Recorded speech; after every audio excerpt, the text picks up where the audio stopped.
Sa sports saksi, babiyahe na bukas patungong Bahrain ang Philippine Ascals para ipagpatuloy ang kanilang training sa nalalapit na laban kontra Kuwait. Pero bago yan, todo practice sila sa kanilang huling ensayo sa Pilipinas. Saksi si Ian Cruz. Sa ilalim ng matinding sikat ng araw, isinagawa ng Ascals ang kanilang huling ensayo sa bansa bago magpunta ang Middle East. Practice na rin daw ito sa mas matindi pang init sa Kuwait na umaabot ng halos 50 degrees Celsius tuwing Hulyo. Pero sa mga ensayo lang naman nila titiisin ang init dahil ang aktual na laro kontra Al-Azraq o the Blue Team ng Kuwait sa July 23, gabi raw gagawin. Thank goodness it's an evening kickoff where it's going to be a lot cooler. I'm not sure how much cooler it's going to be, but we just have to everyone has to put in effort, treat training like a match game really, because that's the only way you can prepare for games like these. Bukas na ang alis ng Ascals sa patungong training camp sa Bahrain. Bahrain will be the ultimate test, and even we don't have the full squad together. The full squad will be in Kuwait on the 20th. We have to work on our game in general. Mismo ang star striker ng Ascals sa si Phil Hasban hanga sa mga kalabang Kuwait. Kapon lang kasi ay tinalo ng mga ito ang Iraq sa score na 2-0. Magaling sila.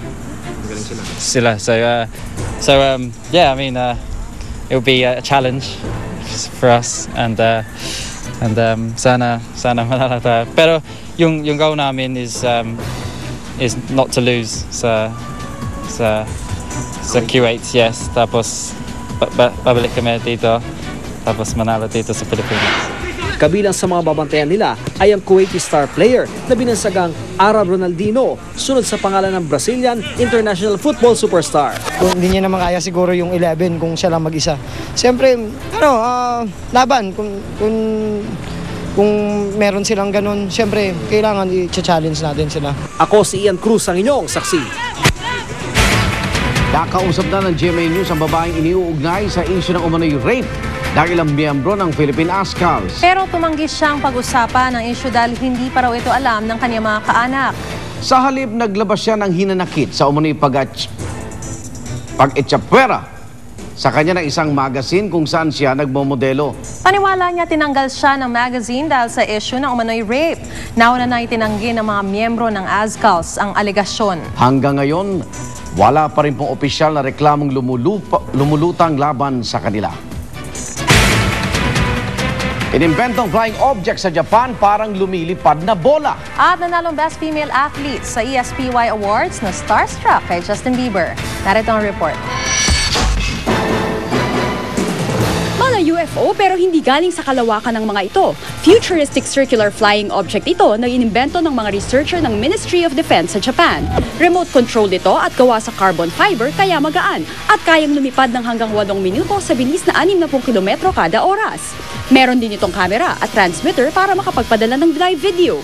Prototype pa lang ito pero kapag na-develop ng husto, malaking tulong daw ito sa search and rescue operation sa mga kalamidad, gaya sa mga gusaling gumuha sa lindol.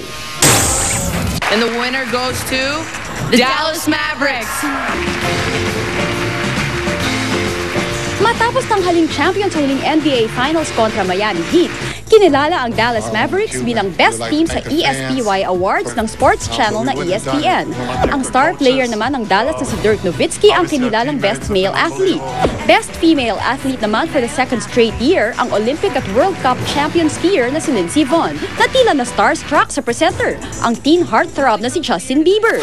Justin Bieber, will you take a picture with me for my Facebook page? Okay, cool. At ang itinanghal na best fighter, walang iba kundi si pambansang kamao Manny Pacquiao. Binibigyang parangal ng ESPY o Excellence in Sports Performance Yearly Award ang mga matagumpay na atleta at koponan. Para sa saksi, Rosetti Rivera, nag-uulat. Saksihan sa aming pagbabalik. Sam Pinto at yung pang nagseseksiyang Kapusoy Stars. Rumampa sa FHM 100 Sexiest Victory Party. Balitang hatid na nag-isang liga ng katotohanan. Sa sama-sama nating pagiging saksi.